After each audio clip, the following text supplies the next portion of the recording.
అమరావతి ప్రాంత రైతులకు అండగా ఉంటామని, కూటమి ప్రభుత్వ ఆగడాలను అడ్డుకుంటామని వైఎస్ఆర్సీపీ అధినేత మాజీ సీఎం వైఎస్ జగన్మోహన్ రెడ్డి హామీ ఇచ్చారు. భూములు ఇవ్వని రైతుల్ని కూటమి ప్రభుత్వం తీవ్ర ఇబ్బందులకు గురి చేస్తుందంటూ అమరావతి రైతులు మంగళవారం తాడేపల్లి వైఎస్ఆర్సీపీ కేంద్ర కార్యాలయంలో వైఎస్ జగన్ తో భేటీ అయ్యారు. ఈ భేటీలో వైఎస్ జగన్ అమరావతి రైతులకు ధైర్యం చెప్పారు, అండగా ఉంటామని హామీ ఇచ్చారు. ప్రతిదీ స్కామే, ఏం జరిగినా కానీ రాజధాని పేరిట నువ్వు స్కాములు చేసేదానికోసం అని చెప్పి నిరంతరం ఇక్కడ ఏదో ఒకటి జరిగించే కార్యక్రమం ఇక్కడ చేస్తా ఉన్నావు. ఇక్కడ అన్నీ ఉన్నాయి కదా స్వామి, నువ్వు చేయాల్సిన పని ఏమి లేదు. ఊరికి ఇది కారిడార్ను ఊరికి రాజధాని కింద డిక్లేర్ చేస్తే చాలు, ఆటోమేటిక్లీ ఇది పెరిగిపోతుంది. ఆడేదో కట్టే బిల్డింగ్ ఆడ ఆపు స్వామి, ఆడ అదేదో కట్టేది ఏదో పెట్టేది ఏదో ఈడబెట్టు, 400 ఎకరాలు సరిపోతుంది. ఆ కారిడార్కి ఈ పక్క ఆ పక్క 400 ఎకరాల కన్నా ఎక్కువే ల్యాండ్ ఉంది, సరిపోతుంది అని మనం చెప్తా ఉన్నాం. మనం చెప్పేది మోస్ట్ ప్రాక్టికల్. పోర్ట్ ఉంది, అది మనమే కట్టాం, మన హయాంలోనే స్టార్ట్ చేసినాం. ఇప్పుడు వీళ్ళు వచ్చినాక దాన్ని ఆపినారు. దానికి ఆల్రెడీ డబ్బులు కూడా ఉన్నాయి దానికి బ్యాంకుల్లో, ఫైనాన్షియల్ టైఅప్ చేసినాం, మనమే ల్యాండ్ అక్విజిషన్ కంప్లీట్ చేసినాం, అన్ని పర్మిషన్లు తెచ్చినాం. మన హయాంలోనే 35% పని కూడా జరిగింది.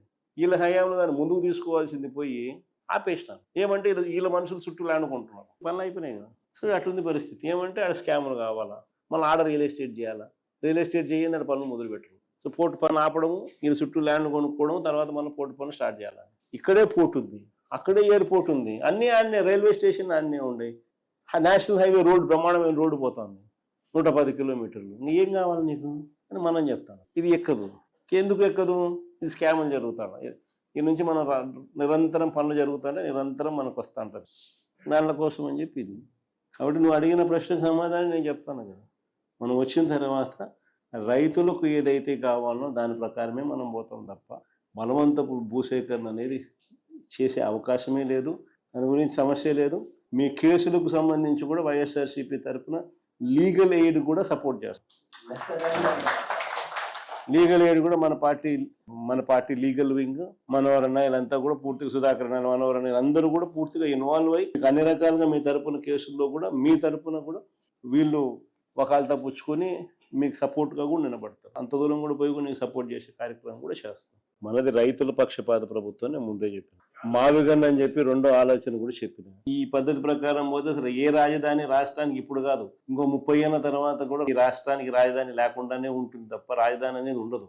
మావిగన్ అనేది రాజధానిగా భావించి అక్కడికి మనం యాక్సెప్ట్ చేస్తే తప్ప అప్పుడు ఏమైందంటే ఆ కారిడార్ రాజధాని ఆటోమేటిక్లీ ఈ రోజే కృష్ణ అయిపోతుంది. ఆ పక్క ఈ పక్క నేషనల్ హైవేకి ఈ పక్క ఆ పక్క అదే రాజధాని. రాజధాని అంటే ఏంది, రాజధాని అంటే ఏందనేది వీళ్ళకి ఫస్ట్ అర్థం కావడం. ఆడ ఎయిర్పోర్ట్ కడతానంటాడు, ఇటు ఉంది కదా స్వామి ఎయిర్పోర్ట్ అంట.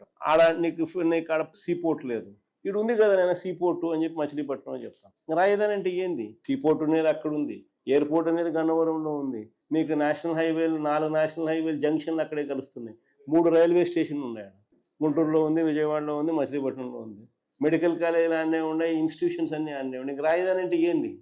ఇవన్నీ నువ్వు మళ్ళీ కడతానంటావు, నువ్వు మళ్ళీ 0 నుంచి స్టార్ట్ చేస్తానంటావు. దానికి మళ్ళీ రోడ్లు లేని చోట రోడ్లు వేయాలంటావు. 20 కోట్లు అయ్యే రోడ్డును 53 కోట్లు అంటున్నావు.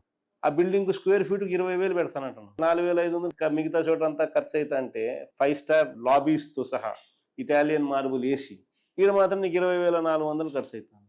ఎస్ఎఫ్టీకి అంటే ప్రతిదీ స్కామే, ఏం జరిగినా కానీ రాజధాని పేరిట నువ్వు స్కాములు చేసేదానికోసం అని చెప్పి నిరంతరం ఇక్కడ ఏదో ఒకటి జరిగించే కార్యక్రమం ఇక్కడ చేస్తా ఉన్నావు. ఇక్కడ అన్నీ ఉన్నాయి కదా స్వామి, నువ్వు చేయాల్సిన పని ఏమి లేదు. ఊరికి ఇది కారిడార్ను ఊరికి రాజధాని కింద డిక్లేర్ చేస్తే చాలు, ఆటోమేటిక్లీ ఇది పెరిగిపోతుంది.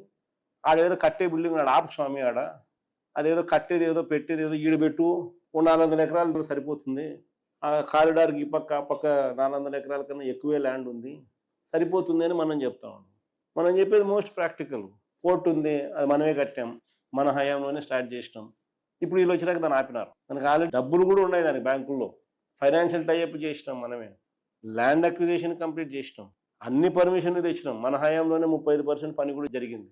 వీళ్ళ హయాంలో దాన్ని ముందుకు తీసుకోవాల్సింది పోయి ఆపేసినాం. ఏమంటే వీళ్ళ మనుషులు చుట్టూ ల్యాండ్ కొంటున్నారు, పనులు అయిపోయినాయి కదా. సో అటుంది పరిస్థితి. ఏమంటే ఆడ స్కాములు కావాలా, మళ్ళీ ఆడ రియల్ ఎస్టేట్ చేయాలా, రియల్ ఎస్టేట్ చేయండి ఆడ పనులు మొదలు పెట్టరు.